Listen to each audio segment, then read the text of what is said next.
कमला जी जब से अपनी बेटी शिवानी के ससुराल से लौट कर आई थी, उनका बीपी बढ़ा हुआ था। सोफे पर लेटी लेटी वह अपनी बहू कावेरी को कोस रही थी।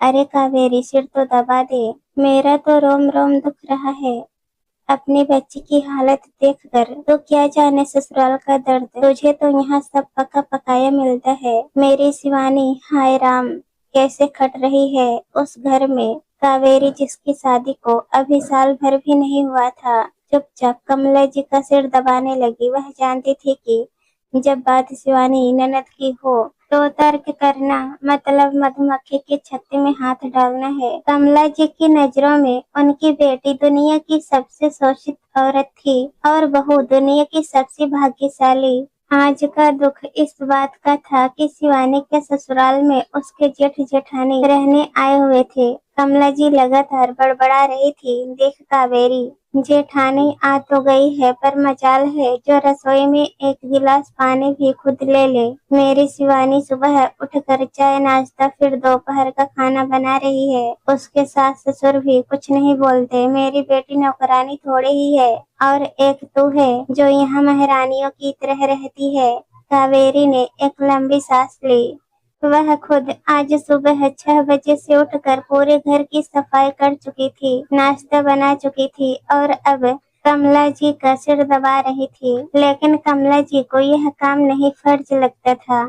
शाम को शिवानी का फोन आ गया। कमला जी ने फोन स्पीकर पर डाल दिया ताकि कावेरी भी सुने। उसकी ननद कितनी परेशान है। मम्मी, मैं तो थक कर चूर हो गई हूँ, कावेरी रोती हुई आवाज में बोली। जेठानी जी ने आज शाम को पकौड़े खाने की फरमाइश कर दी। मेरी सास ने भी कह दिया कि हाँ बहू बना ले। किसी ने ये नहीं सोचा कि मैं सुबह से किचन में हूँ। मेरे तो पैरों में दर्द हो रहा है। कमला जी तड़प उठी। हाय मेरी बच्ची, मैंने तुझे इसलिए थोड़े ही पाला था कि तू वहाँ भट्टे के आगे जले।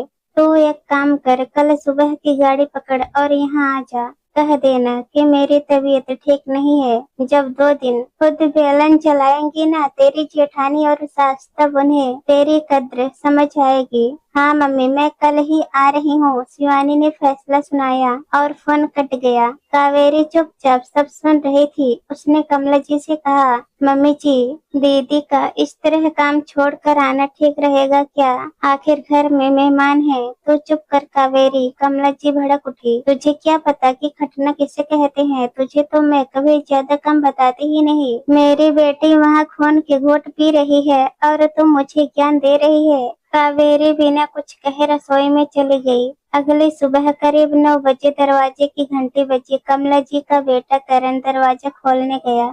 सामने शिवानी अपना सूटकेस लिए खड़ी थी। अरे शिवानी, तू इतनी सुबह, और जीजा जी कहाँ है? करण ने हैरानी से पूछा। ओ ऑफिस गए हैं, मैं तो बस आ गई, मुझे से नहीं होती। वहाँ जी हुजूरी। शिवानी मुंह फुलाकर अंदर आ गई। कमला जी दौड़कर आई और शिवानी को गले लगा लिया। मेरी बच्ची, अच्छा किया तू आ गई। जा अपने कमरे में आराम कर। कावेरी, अरे ओ कावेरी, कहाँ मर गई? जल्दी से शिवानी के लिए अदरक वाली कड़क चाय और गरम गरम पोहे बना ले। बेचारी मेरी बच्ची ने सुबह से कुछ नहीं खाया होगा। करण ने शिवानी को टोकते हुए कहा। शिवानी, घर में जेठ जेठानी आए हुए हैं और तू बिना बताए ऐसे आ गई, यह कोई तरीका है जिम्मेदारी से भागने का? कमला जी बीच में कूद पड़ी। तू रहने दे करण, आदमियों को औरत के दर्द का क्या पता। इसकी सास इसे नौकरानी समझती है। कावेरी, तू अभी तक चाय नहीं लाई? तभी कावेरी अपने कमरे से बाहर आई। उसके कंधे पर एक बड़ा सा बैग था। कमला जी और करण दोनों उसे देखकर हैरान रह गए।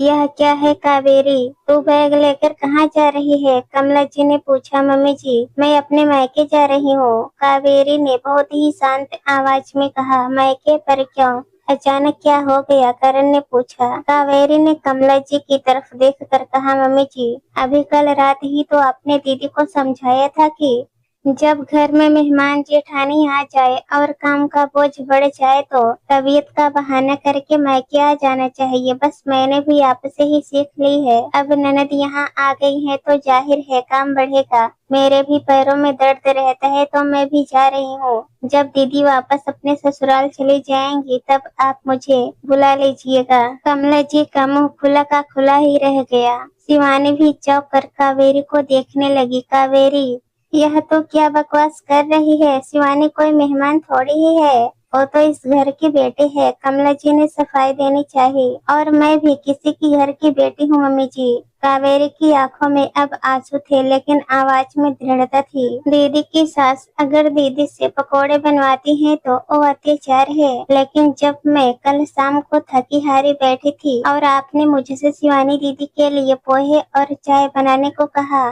तो ओ मेरा फर्ज कैसे हो गया। दीदी काम से बचकर यहाँ आ सकती है तो मैं क्यों नहीं जा सकती। कमला जी के पास कोई जवाब नहीं था। जो तीर उन्होंने अपनी समधन के लिए चलाया था वो घूमकर उनके ही सीने में लग गया था। करण ने भी कावेरी का साथ देते हुए कहा, मम्मी कावेरी सही कह रही है। आप शिवानी की सास को बुरी कह रही हैं, लेकिन आप खुद कावेरी के साथ कैसा बर्ताव कर रही हैं। अगर शिवानी का काम छोड़ कर आना सही है तो कावेरी का जाना भी सही है। कमला जी को पहली बार अपनी गलती का एहसास हुआ। उन्हें समझ आ गया कि बेटी और बहू के लिए अलग अलग तराजू रखना कितना भारी पड़ सकता है। घर की शांति को दांव पर लगता देख कमला जी का ममता वाला चश्मा उतर गया।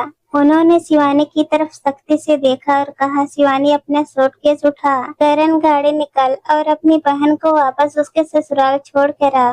भाग कर आना कोई हल नहीं है, रिश्ते निभाने पड़ते हैं। शिवानी ने कुछ कहने की कोशिश की लेकिन कमला जी ने उसे रोक दिया। जा शिवानी, मुझे मेरा घर टूटने नहीं देना है। कावेरी ने अपना बैग नीचे रख दिया। उस दिन के बाद से कमला जी ने कभी बेटी और बहू की तुलना नहीं की। उन्हें समझ आ गया था कि ससुराल की दहलीज पर खड़ी हर औरत किसी न किसी की बेटी होती है और उसका दर्द भी उतना ही सच्चा होता है जितना उनकी अपनी बेटी का। दोस्तों, इस कहानी पर आप लोगों की क्या राय है कमेंट में जरूर बताना। और अगर कहानी पसंद आई हो तो हमारे चैनल को सब्सक्राइब कर देना। कहानी सुनने के लिए आप सभी लोगों का बहुत बहुत धन्यवाद।